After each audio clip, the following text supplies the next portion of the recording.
Hello, good citizens. My name is Dan. And in this video, I'm going to disclose the comment that Greg Horonowitsch, badge number 422 of VicPD, left on my YouTube channel. Greg's comment was actually retaliation for me publishing a video of me serving Greg a subpoena to my criminal trial. That's the video where I asked Greg what the mission statement of the Victoria Police Department was, and his response was, "I don't know." And he then responded, "I can't think of it right now." Greg was also very upset about the description that I had written for that video. And when Greg saw the video and read the description for that video, Greg acted unreasonably and decided to retaliate for me making the video and writing that description. Greg's comment that he left is actually contrary to the BC Police Act and the Criminal Code of Canada. Now, before I disclose the comment that Greg left, I want to read you the description from that video that Greg read and got upset over and decided to retaliate. Now, the description is in a video called Serving Subpoena to a Witness, Greg Horonowitsch, number 422, VicPD. And the description that I wrote for that video goes like this. Once upon a time, when I called for help, Greg Horonowitsch arrived and acted overly aggressive, threatened to break down my door when he had no authority to do so. His attempt to arrest the victim that called for help didn't get far, as the victim knew his rights and refused to be tackled and cuffed. Greg also refused to ID himself and told me to shut up 3 times. I bet his wife and family think he's a hero. I'm subpoenaing him to a criminal trial as a witness for the defense, so that I would guarantee he would take the stand in a matter in which I am the accused. He has a lot of explaining to do under oath. On the day I called for help, he did not honor his oath, and as seen here in this subpoena service, he doesn't even know the mission statement of his own department, even though it is only 1 sentence. So upon watching this video and reading the description, Greg left the following comment. Daniel, a truly disappointing depiction, considering what you've mentioned here is an outright lie. A phone call went to the police on that day in question from a phone number registered to quote your old lady unquote, your words. It came in as an abandoned 911 call, which is a call that has to be followed up on by a police officer in person, as per policy. Among others, the reasons police follow up on these calls are situations, for example, of someone stating quote they're fine unquote to police call takers while having a gun pointed to their heads by someone who just broke into their home. You did not divulge your name, nor the true extent to why you called. At this point the police knew that a 911 call came from a phone number registered to a female associated to an apartment. Also registered to a female. There was no male associated to that phone number, nor the address. Upon arrival at the scene, the attending officers were advised by you to quote get lost unquote in no uncertain terms, as they were not needed anymore. You were advised that the unit address and associated phone number was registered to a female, the reason the attending members were there in the first place. You were advised by that policy. The suite occupant had to be spoken to ensure their safety and anyone else's safety within. You did not allow attending members inside the building. Subsequent knocks on your door went unheeded, as you advised attending members to beat it, as quote you knew your rights unquote, and quote didn't need them anymore unquote. No one was there to arrest you. They were there to check on the well-being of quote your old lady unquote, as it were. You were advised that there was authority to enter your suite, given the fact that an agitated male was on the other side of a door registered to an unknown female party, who'd not made herself known. However, after a cordial phone call, the matter was laid to rest. Not sure where the part about being quote tackled and cuffed unquote came from. Rest assured, the family of the member of which you are trying to slag here is proud of what he does, and is proud of him, along with all the other police officers you are attempting to rake over the coals in this instance. Of having members recite mission statements is how you evaluate police officers on their ability to do their jobs. Then I'd suggest contacting the Justice Institute and having that become mandatory prerequisite for graduation from the police academy. Given that the aforementioned member will be attending your trial, a trial in which you have been named and accused for an assault, you will have your chance to have your say in open court. In the meantime, Constable Horonowitsch, Constable Kirkwood, Sergeant Yellowvats, as well as all the other members of the Victoria Police Department which you've taken an issue with, will continue to risk their lives to ensure you have a platform to freely spew your anti-police vitriol in a safe manner, unencumbered. I mean, what else can you ask for? Furthermore, it will be very interesting to see how long this comment remains on this feed before being deleted. Best wishes, Mr. Personal Information Withheld. Wow, Greg. Really? I guess I hurt your feelings, didn't I, Greg? So I just want to go over some of what Greg commented on here, which the police aren't actually allowed to make any of this public when it's still before the courts. Unless they're authorized to do so, but as you can imagine, they're not authorized to do it in the comments section on YouTube. So Greg states here in the beginning that this was an abandoned 911 call, and that's actually a bunch of BS, because in my experience calling 911 and my family's experience calling 911, you get to a point in the 911 call where you need help, and the call taker has started to interview you. So it's either like, hey, I gotta go, or hey, someone's getting away, or hey, I'm gonna be hurt. I gotta go, I gotta run, I gotta hide, or I gotta track that person down. And they want to interview you. And it's stupid, because whatever information they need, they can get when they get there, whether it's the ambulance or police or fire or whoever. So I just got into the habit of, you know, if I need the police or whoever, give them all the information that they need. And if you need to get off the phone, but they tell you not to because they want to interview you, just hang up. That's what I started doing. It's really annoying when they want to interview you when you need to get off the phone in an emergency. So this was not an abandoned 911 call. That's BS. And then Greg gets into this about the phone number is registered to a female, and the suite that the phone number belongs to is also registered to a female associated with that apartment. Greg, this is stupid. I've lived there with my spouse for almost 10 years. Do you know whose name the hydro bill is in, Greg? Now this is really stupid because I've lived there for, at that time, 9 years. So who the apartment is registered to and who the phone is registered to? Like, how do the police know who the apartment is registered to? Do they know who my neighbor's apartment is registered to? And what about when people move? Do they call the police station and say, hey, I'm the person registered to that apartment. I'm moving, so you might want to update your computer info. No, I don't think anyone does that. So a lot of times when the police act on this info, they're acting on outdated information, and they know this because they've experienced it many times.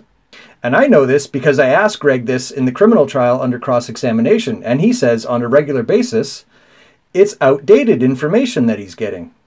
And then Greg says there was no mail associated to that phone number or address. I didn't realize I had to register my phone and address with the police department when I moved, Greg. Is that a law? And then Greg gets into me saying I told the police to get lost when they were at the buzzer system. That's a bunch of BS, Greg. Because I never told them to get lost. I told them that if they're not the police, then I wouldn't be letting them in. Simple as that. So I asked them for their names and badge numbers, and they refused to give it. So if they refuse to give it, then they're not the police, and they're not being let in the building. And then he says there's some knocks at my door, right? And then I told them that I knew my rights, and he says no one was there to arrest you. Now that's a bunch of BS because they were acting so overly aggressive that I knew that if I opened my door, I would be arrested, because that's already happened to me before in 2005 when I lived at a different address in Victoria. I was actually sleeping during the middle of the day. My father had passed away a few days before this, and I was lost a lot of sleep over that. And so I was awoken about 3 p.m., I believe, by loud knocks at my door. And I came to the door in boxer shorts and a t-shirt, and I was ripped out of my apartment and slammed up against the wall by the police who were looking for someone that was running around naked. Thankfully, within seconds of me being pulled out of my apartment and slammed up into a wall, my landlord actually walked by and yelled at the police, "That's not the guy you're looking for." So I have experience with the police showing up, knocking at my door, acting over-aggressive, ripping me out, slamming me against the wall, and potentially handcuffing me unless my landlord all of a sudden magically shows up and tells them that's not the person you're looking for. Right? So when the police are acting overly aggressive and they don't even know what's going on because they're acting on outdated information, which they know they are, or know it happens on a regular basis, I'm not opening my door. Simple as that. Don't care what your policy is, Greg. I don't go by your policy. I go by the law. And if the police show up acting overly aggressive, I don't have to open my door, Greg. That's the law. And then, he says that they were there to check for the well-being of my old lady. Well, my old lady was actually on the other side of the door, crying in fear because the police had shown up and started acting overly aggressive. So if you'd like to check on the well-beings of women, I suggest you not show up and act overly aggressive and threaten to break down people's door, and then refuse to ID yourself as police with names and badge numbers. That's not protecting people, Greg. And then he rips me on, he says, rest assured the family of the member which you're trying to slag here is proud of what he does and is proud of him, along with all the other police officers you're attempting to rake over the coals in this instance. Which is hilarious. I'm sure Greg's family is proud of what he does. When they hear the one-sided stories that he tells them, I'm sure they're very proud of what he does. And now, who are these other police officers I'm attempting to, quote, rake over the coals in this instance? Right, because when the police falsely arrest you, show up to your door trying to break it down, and refuse to ID themselves, they should be raked over the coals, right? Because they didn't do anything wrong. And then he goes on about how if reciting the department's mission statement is really that important, that I suggest contacting the Justice Institute and having that becoming a mandatory you know what I'm trying to say, for graduation from the police academy. Thanks for the suggestion, Greg. That video is coming soon. And then Greg intimidates me and says that he will be attending my trial, a trial in which I'm named and accused for an assault, and I will have my chance to say in open court. Well, thanks for the intimidation there, Greg. Appreciate that. Not sure if Greg knows this or not, but intimidating a justice participant is actually contrary to the Criminal Code of Canada under Section 139, subsection 2, which is open for interpretation, and intimidating a justice participant definitely falls under that. Trust me, I know. And then Greg makes a comment about other police officers other than him that I also made complaints about. Constable Kirkwood and Sergeant Yellowvats. Gee, it's like this whole comment is intimidation and harassment for making a complaint or report of another member of his municipal police department. Oh, hey, that's contrary to the Police Act. And then he makes some heroic comment about how him and the Victoria Police Department will continue to risk their lives so I can have a platform to freely spew my anti-police vitriol, you know what I'm trying to say, in a safe manner, unencumbered. I mean, what else can I ask for? So, I'm not sure what Greg means by all that. I've really all I've ever discussed or posted on social media, Facebook, YouTube, etc., are basically exposing bad police officers. One that falsely arrests people, others that assault people. Greg here is a perfect example of why I make videos about him, because of this comment is actually one of the big reasons why I make videos. So if exposing bad police officers that break the law, the Criminal Code of Canada, as well as I expose acts that are contrary to the BC Police Act, if that's anti-police, well, I'm going to suggest that Greg's anti-citizen. And then the funniest thing in the whole comment here, this is just hilarious. Greg says, furthermore, it'll be very interesting to see how long this comment remains on this feed before being deleted. Well, after I called the police station and told them that there's a very serious matter they need to take care of and document and take evidence of, this happened on a Saturday night. Well, they just told me to call back on Monday, which is hilarious. That's twice I've heard that now, calling the police when the police break the law. So I guess what happened was after I called them and notified them about Greg breaking the law, I guess they contacted him at home and said, "Dude, what are you doing? Delete that comment quick!" And that's what Greg did. It was up for a few hours and then it was deleted by Greg. And that's also contrary to the Criminal Code of Canada under Section 139, subsection 2, Obstruction of Justice, where Greg destroyed evidence of him committing a crime. If that's not obstruction of justice, then I don't know what is. And then Greg wishes me, he says, "Best wishes, Mr. Beep," which is my last name. And by Greg disclosing my last name publicly, when I have not, and I didn't give him my permission to, and I didn't authorize him to, and he wasn't authorized to do it himself, that's also contrary to the Police Act. Greg's not allowed to disclose my personal information that he's learned by being a police officer. And he did so in a very public matter here. So what do you think about Greg's comments? Should the police be allowed to comment on YouTube about a criminal matter that's going to court in a few months that you're involved with? And should the police intimidate you by commenting on things on the internet about things that you would potentially be going to court for? And what about Greg mentioning himself and two other police officers that I made complaints about? That's contrary to the Police Act as well. What do you think about that?